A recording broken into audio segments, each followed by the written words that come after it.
တင်တို့ရဲ့ဘဝမှာအလုပ်တွေပြင်ပန်းလာတဲ့အခါဘဝရဲ့အခက်အခဲတွေကိုရင်ဆိုင်ကြုံတွေ့လာရတဲ့အခါဘဝရဲ့ရည်မှန်းချက်ပန်းတိုင်တွေနဲ့ဝေးကွာလာတဲ့အခါငါဘာလို့ချမ်းသာတဲ့မိသားစုမှာမမွေးခဲ့ရတာလဲဆိုပြီးအတွေးတွေဝင်လာတတ်ပါတယ်။တင်ဘဝမှာဒီလိုမျိုးစိတ်ပင်ပန်းမှုတွေခံစားနေပြီဆိုရင်တော့ဒီပုံပြင်လေးကိုအဆုံးထိနားထောင်ဖို့အကြံပေးခြင်းပါတယ်။တခါတုန်းကအလွန်လှပပြီးအေးချမ်းသာရလာတဲ့ຫນွေဦးရသည့်ရဲ့မနက်ခင်းတစ်ခုမှာကိုစိုးလူခေါ်တဲ့လူငယ်လေးတစ်ယောက်ဟာ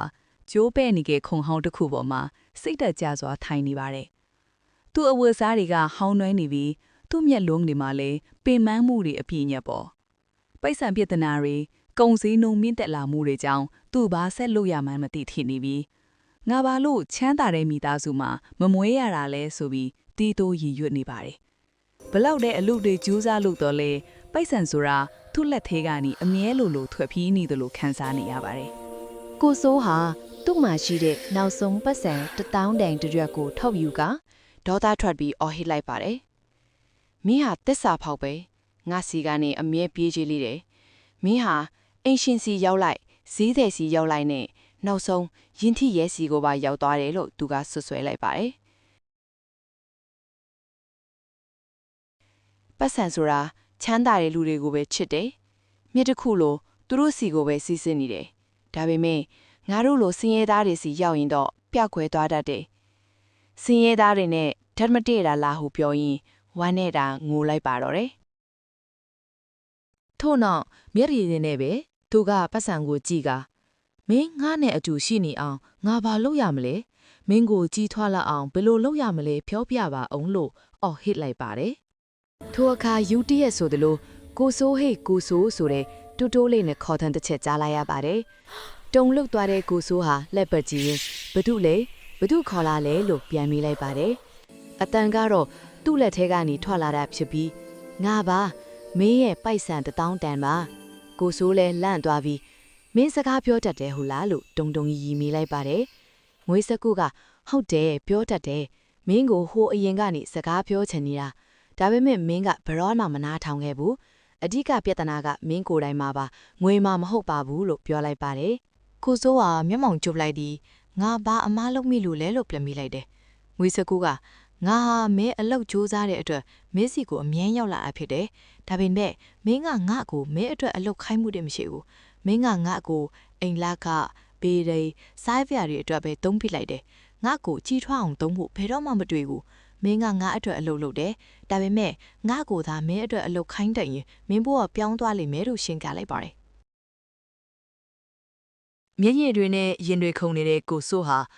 မင်းတကယ်ငါ့အတွက်အလုပ်လုပ်ပေးနိုင်တယ်ဟုတ်လားလို့တိုးတိုးလေးပြန်မေးလိုက်ပါတယ်ငွေစက်ကုကတေချာပေါင်းသင်ပေးနိုင်လားပေါ့ဒါပေမဲ့မင်းငါ့ကိုယုံကြည်ဖို့တော့လိုလေငါ့ကိုယူပြီးငါပြောတဲ့အတိုင်းလုပ်ပါလို့ပြောလိုက်ပါတယ်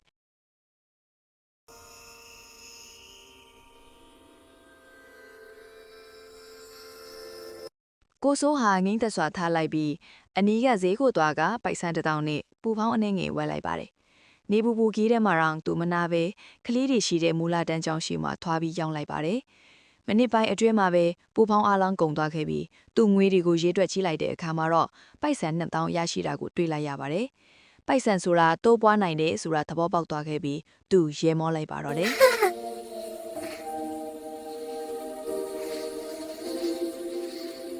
ဆရာတက်သွားတဲ့ကိုစိုးဟာပတ်စံ1000နဲ့ဘူပေါင်းတွေထပ်ဝဲပြီးညနေကျောင်းစင်းချိန်မူလာတိုင်းကျောင်းတည်းရဲ့ရှေ့မှာသွားရောက်ရောင်းချပါတော့တယ်။ညနေနီဝင်ချိန်ရောက်လာတဲ့အခါမှာတော့သူ့ပတ်စံ1000ဟာ9000ဖြစ်သွားခဲ့ပါပြီ။နှစ်ပေါင်းများစွာကြာပြီးပထမဆုံးအကြိမ်ကိုစိုးပြောင်းလိုက်ပါတယ်။မျက်မှောင်တင်မဟုတ်ဘူးနှလုံးသားကပါပြုံးသွားခဲ့တာပါ။သူ့ပတ်စံကိုကိုင်လိုက်ပြီးမင်းပြောတာတကယ်မှန်တယ်။ညံရှိရှိသုံးရင်ငွေကကြီးထွားတယ်ဆိုပြီးတိုတူလေးပြောလိုက်ပါတော့တယ်။အဲ့ဒီနေ့ကစပြီးကိုစိုးဟာနောက်ပြန်မကြည့်တော့ပါဘူး။ဖူဖောင်းမုတ်ဆက်အသေးစားဝယ်ပြီးနောက်ပိုင်းမှာသူ့ကိုကူညီဖို့လူ3ယောက်အထိငှားလိုက်ပါတယ်။ကိုစိုးဟာနေ့စဉ်ဝင်ကောင်းကောင်းရလာက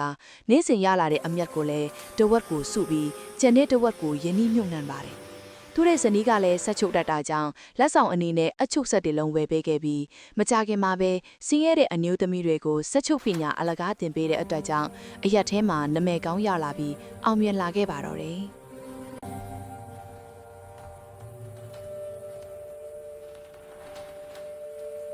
မနက်ပိုင်းတွေမှာတော့ကိုစိုးဟာအနာကဈေးထဲမှာအထက်ညစ်လူအသုံးဆောင်ပစ္စည်းတွေရောင်းတဲ့ဆိုင်ကိုလည်းစတင်ဖွင့်လိုက်ပါတယ်။အခုဆိုရင်ပတ်စံဆိုတာသူ့စီကိုနေရာတကာကညီစီးဝေနေခဲ့ပါပြီ။သူဟာအခြားသူတွေကိုလည်းအလုပ်ပေးခဲ့ပြီးလူငယ်တွေကိုလည်းကိုယ်ပိုင်ဆိုင်တွေဖွင့်လိုက်အောင်ကူညီပေးနေပါတယ်။သူဟာသူ့ရဲ့ပတ်စံ1000တန်ကစကားပြောခဲ့တဲ့နေ့ကိုအမြဲတတိရနေခဲ့ပါတော့တယ်။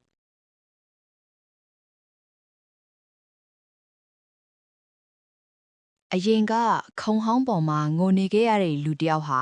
အခုဆိုရင်လူများစွာအတွက်ဥဆောင်လမ်းပြသူတစ်ယောက်ဖြစ်နေပါပြီ။ညတိုင်းသူ့ရဲ့ပတ်စံတွေကိုကြည့်ပြီးမင်းပြောတာမှန်တယ်ငါတငယ်ချင်းမင်းဟာတကယ်ပဲစကားပြောတတ်တယ်။ဒါပေမဲ့အခုတော့ငါနားထောင်တတ်သွားပါပြီလို့အမြဲပြောနေခဲ့ပါတော့တယ် ဒီပုံမြင်လေးကနေပြောပြပြချင်တာကတော့ကျွန်တော်တို့ဟာကျွန်တော်တို့ရဲ့ပြဿနာတွေအတွက်အခြေအနေကံတရားဒါမှမဟုတ်အခြားသူတွေကိုအဖြစ်တင်လေးရှိကြပါတယ်။ဒါပေမဲ့ကျွန်တော်တို့ရဲ့စဉ်းစားပုံကိုပြောင်းလိုက်တဲ့အခါမှာတော့အပြောင်းလဲတွေစဖြစ်လာပါတော့တယ်။လူတိုင်းရဲ့ဘဝထဲမှာအခွင့်အလမ်းအတတ်ပညာရိုးရှင်းတဲ့စိတ်ကူးတစ်ခုဒါမှမဟုတ်သက်ဆိုင်တတောင်ရှိတတ်ကြပါတယ်။တချို့ကအဲ့ဒါကိုမစင်မချင်းသုံးပြကြပြီးတချို့ကြတော့ဉာဏ်ရှိရှိနဲ့ရင်းနှီးမြှုပ်နှံကြပါတယ်။ အဓိကသိရမယ့်အကြောင်းအရာကတော့ပိုက်ဆန်ဟာကန့်ကောက်လို့တိုးပွားလာတာမဟုတ်ပါဘူး။ဉာဏ်ရှိလို့သာတိုးပွားလာခဲ့တာပါ။နောက်တစ်ခါပိုက်ဆန်1000တန်တရွက်ကိုကင်မိရင်ကိုမေးကြည့်လိုက်ပါ။ငါဒါကိုသုံးပြစ်မလားဒါမှမဟုတ်ဒီငွေကိုငါအတွက်စကားပြောခိုင်းမလားဆိုပြီးပြန်မေးကြည့်လိုက်ပါ။ဘဝအတွက်ငွေကိုစကားပြောခိုင်းနိုင်တော့သူများဖြစ်ကြပါစေလို့ဆုတောင်းပေးလိုက်ပါ။ကြည့်ရှုနားဆင်ပေးခဲ့ကြတဲ့တယောက်ချင်းစီတိုင်းကိုအထူးပဲကျေးဇူးတင်ရှိပါတယ်။ ဒီပုံမြင်လေးကိုကြိုက်တဲ့တဲ့ဆိုရင် YouTube Channel လေးကို Like and Subscribe လုပ်ခဲ့ပေးဖို့တောင်းဆိုအပ်ပါတယ်။နောက်ပုံမြင်ဒီမှာပြန်လည်ဆုံတွေ့ကြပါမယ်။